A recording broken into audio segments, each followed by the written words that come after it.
이제부터 사이누스 그래프트에 대해서 본격적으로 말씀드리려고 합니다. 저희 방식에는 옆으로 고르식을 하는 윈도우 그래프트 뿐이고 밑으로 고르식을 하는 소켓 그래프트는 없다고 했습니다. 왜냐하면 소켓 방식으로는 단지 거상만 할 뿐이고 고르식은 하지 않으니 리프팅이지 그래프트가 될 수 없기 때문이고, 그 이유는 이미 말씀드렸습니다. 따라서 이 부분의 뼈를 확실하게 만들고 싶다면 윈도우 그래프트를 하면 됩니다. 그러나 이 경우에는 윈도우를 딴 위치가 높아서 에러가 있다고도 했습니다.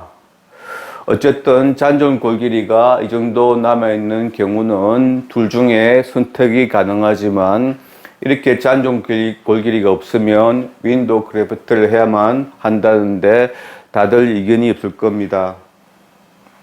특히 앞니까지 상동이 엄청나게 크게 확장되어 있는 극단적인 경우에는 막을 안 찍고 크고 넓게 들어 올려야 하므로 윈도우 그래프트 밖에는 선택지가 없는 것이죠. 실제 임상에서 이 정도는 아니더라도 비슷한 케이스가 흔한 편이라서 원장님들께서 매우 관심 있어 하시는데, 한편으로는 부담스러운 경우이기도 하죠. 과연 막을 안 찍고 충분히 거상을 할 수 있을런지, 또 이렇게 다 큰 공간에 어떤 이식제를 어디까지 넣어줘야 할지 막막해서입니다. 그리고 예상되는 결과를 생각하면 잔존 골 길이가 거의 없는 상태에서 자가골도 아닌 기타 이식제를 이렇게나 많이 넣어서 만든 뼈가 픽처치를 과연 잘 받쳐줄 수 있을지 걱정도 되죠. 그래서 대학병원을 추천하거나 아니면 무리해서 간편한 소켓 그래프트를 하기도 합니다. 하지만 잔존 골 길이가 없는 경우에 소켓으로 고르식을 하는 것은 결과가 나쁘다고 이미 말씀드렸습니다. 왜냐하면 소켓 방식으로는 막이 잘 지기 때문에 이렇게나 높이 거상을 못하기니까 골 재생량도 작고, 무엇보다도 바닥의 뼈가 제거가 되면 골 재생을 시켜줄 골벽이 없어지기 때문이죠. 옆에서 뼈가 자라 들어갈 수밖에 없는데요. 골벽과 가까울수록 골 재생량과 골질이 좋게 되므로 윈도우 그래프트에서도 골벽이 없는 윈도우 부분이 결과가 가장 나쁩니다. 그래도 여기는 픽스처를 심는 데가 아니지만 여기는 픽스처를 심는 자리이고 가장 좋은 골질이 요구되는 바닥뼈인데, 이 자리의 골벽을 없애는 것은 정말 아닌 것이죠. 어쨌든 상동 고르식의 원리는 크게 보면 GBR과 비슷해서 이식제 자체가 뼈가 되지는 못하지만 결과는 훨씬 좋습니다. 그 이유는 그림으로 딱 봐도 시족을 밖으로 이식제를 쌓아 올리는 것이 아니라 골 속 빈 공간에 이식을 하니 당연히 기계적인 공간 유지가 저절로 됩니다. 그래서 알갱이뼈를 덤성덤성 넣어도 되어 비계, 스캐폴드 형성이 많이 되니 골 전도성이 좋아집니다. 게다가 이식제를 둘러싸고 있는 항아리 모양의 3개의 큰 골벽이 이식부와 맞닿게 되어 많은 초기 골 형성을 기대할 수가 있고, 나중에 이식제의 2차 흡수도 GBR보다는 많이 될 것이니 유리합니다. 그리고 GBR처럼 잇몸 비판이 부족할 일이 없고 봉합이 제대로 되니 처음부터 외부와 완전히 차단된 환경이라서 골 재생이 유리합니다. 하지만 불리한 점도 있는데요. 상동 이식술 할 때는 출혈량이 작아서 충분한 혈병을 얻기 힘들다는 불리함이 있습니다. 그러나 가장 불리한 점은 상동막이 있어서 이를 제대로 거상을 못 해주면 골 재생이 아예 안 된다는 것입니다. 그리고 GBR보다 이식량이 훨씬 많아서 골벽과 충분히 있긴 하지만 거리가 먼 자리에서는 골 재생은 역시 불리하다는 약점도 있고, 윈도우 부위에 골벽에 손실이 있다는 점도 불리합니다. 각각의 불리한 점은 이러한 방법들을 통해서 보완을 할 수 있을 것 같고, 앞으로 이 점에 대해서 말씀드리려고 합니다. 우선 이식량이 많아서 불리한 이유부터 말씀드리면 골벽이 둘러싸고 있어도 이식량이 워낙 많다 보니 골벽과 거리가 먼 중앙부에서는 골 재생이 작아서 알갱이끼리 촘촘한 현상이 있다는 것이죠. 말이 이식이지 실제는 골 재생 유도술이기 때문에 이식제 자체가 뼈가 되지는 않으니 따라서 흡수성이 높은 이식제를 넣는 것이 맞습니다. 그래서 흡수가 제일 잘 되는 자가골을 이식하면 좋겠다는 것은 다들 알고는 있지만 이렇게 많은 자가골 채취는 현실적으로 불가능해서 보통은 기타 이식제를 넣기 때문에 해결책이라고 할 수가 없죠. 그래서 가급적이면 흡수가 잘 되는 이식제를 넣는 것이 현실적인 방법인데 자가골조차도 반만 흡수가 된다는 점을 생각해 보면 비자가골 이식은 비용만 많이 들지 크게 기대할 수는 없습니다. 따라서 골 전도성을 크게 할 획기적인 방법이 필요합니다만 이 점은 나중에 말씀드리려고 하고 일단은 기존의 비자가골 이식을 어떻게 하는 것이 유리한지 제 생각을 말씀드려 보겠습니다. 예를 들어서 저번에 봤던 케이스의 오른쪽 상악동을 보면 상악동이 제일 소구치 부위에까지 근원심으로 크게 분포하고 잔존 골 길이가 거의 없어서 그 상을 크게 해야 하므로 윈도우 그래프트를 해야만 합니다. 16분 대구치에만 임플란트를 한다고 한다면 CT를 보면 골 이식을 치조골정 이후로 10mm 높이까지만 한다고 하더라도 상동이 협술적으로도 커서 상당히 많은 이식제가 들어가므로 자가골 이식은 비현실적입니다. 그래서 보통은 기타 이식제를 넣는데요. 따라서 골벽과 거리가 먼 이런 부위에서는 신생골 형성이 잘 안 된다다가 흡수도 잘 안 되어서 이식제가 많이 남아있죠. 특히 이 부분에서는 맞닿는 골벽이 아예 없어서 이런 현상이 더 심할 것입니다. 이러면 나중에 픽스를 생립을 할 때 익스프의 이런 구조 때문에 뼈에 홀을 뚫는 느낌이 아니라 마치 석고보드에 홀을 판 듯한 느낌이 날 정도로 딱딱합니다. 어쨌든 일단은 단단하니까 픽스처를 받쳐서 고정력을 제공합니다. 하지만 협설측처럼 상동 골벽의 익스프 자체가 크게 맞닿아서 단단하게 고정이 되어야 교합력을 잘 견뎌낼 수 있겠죠. 따라서 근원심으로도 여기 골벽까지만 고정이 되는 것보다는 여기 골벽까지 추가로 고정이 되어야 익스프가 교합력을 오랫동안 잘 받아낼 수 있을 겁니다. 그러니 여기까지만 이식제를 넣는 것은 흡수성이 좋은 자가골 이식의 경우이고 기타 이식제를 쓴다면 여기 끝까지 이식을 하는 것이 맞지 않을까요?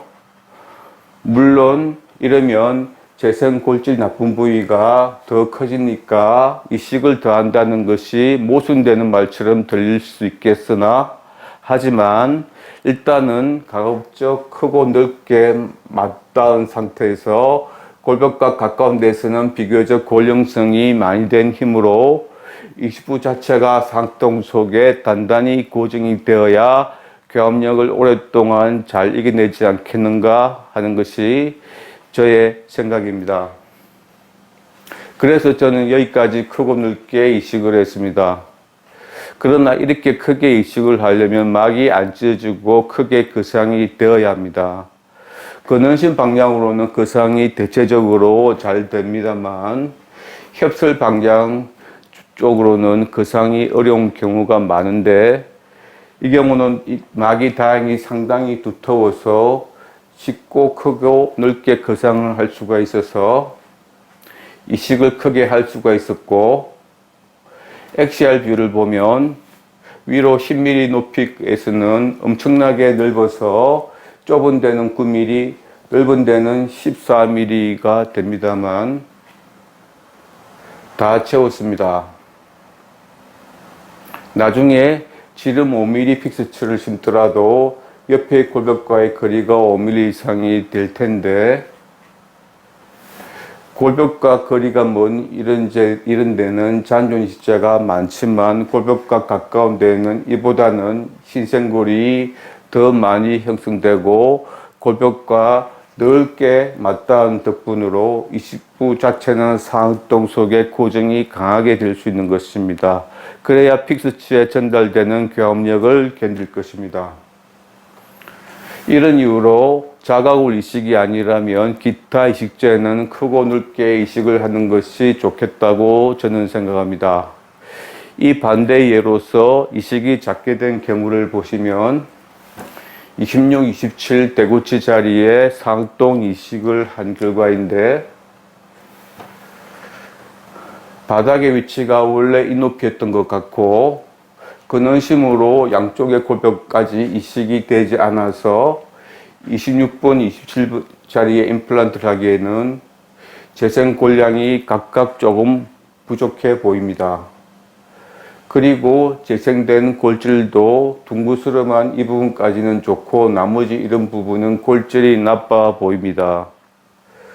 골질이 가장 좋고 길게 재생된 이 자리의 CT를 보면 협설적으로 양쪽 골벽과 맞닿게 이식이 크게 다 되어 있고 바닥 골벽과 가까운 높이에서는 재생된 골질도 이만하면 좋은 편입니다.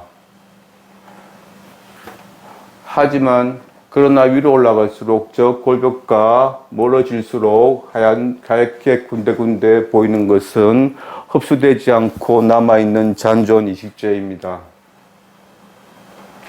어쨌든 이 자리는 픽스처를 심을 만합니다. 교합부하가 가장 세게 작용하는 픽스처의 상단부를 이만큼 남아있던 잔존골이 받쳐주고 그 위로 픽스처의 하부를 재생골이 받쳐주게 됩니다. 재생골이 골벽과 크게 맞닿으면서 상동 속에 고정이 되기 때문이죠. 하지만 20번 자리에는 근심으로 골벽과 골벽까지 이식이 못 되었으므로 픽스처를 심게 되면 재생골량이 일부 부족하고 설적으로도 이식이 조금 덜 되어서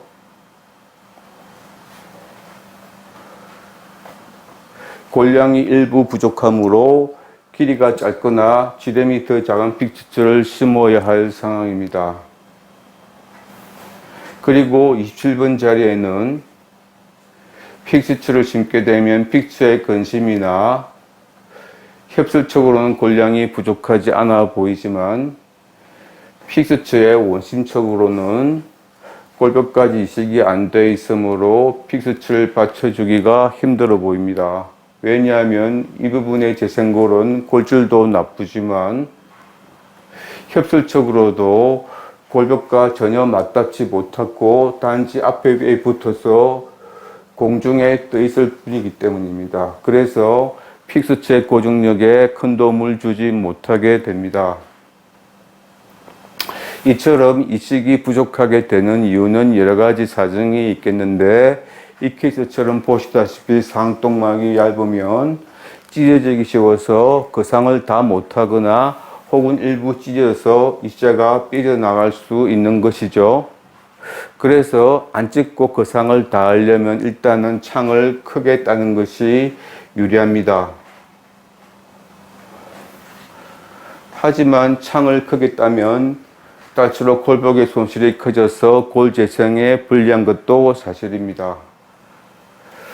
어쨌든 하던 말을 마저 정리하겠습니다.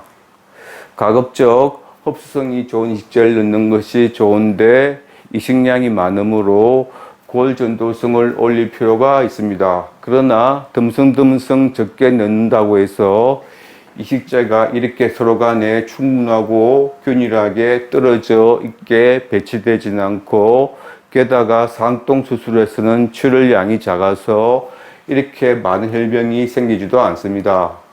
그래서 부분적으로라도 이식제끼리는 서로 뭉쳐있게 마련이고 따라서 이식재 사이에 가급적이면 혈병이라도 많이 생기게 해서 서로 덜 뭉쳐 있게 하는 것이 현실적인 방법입니다.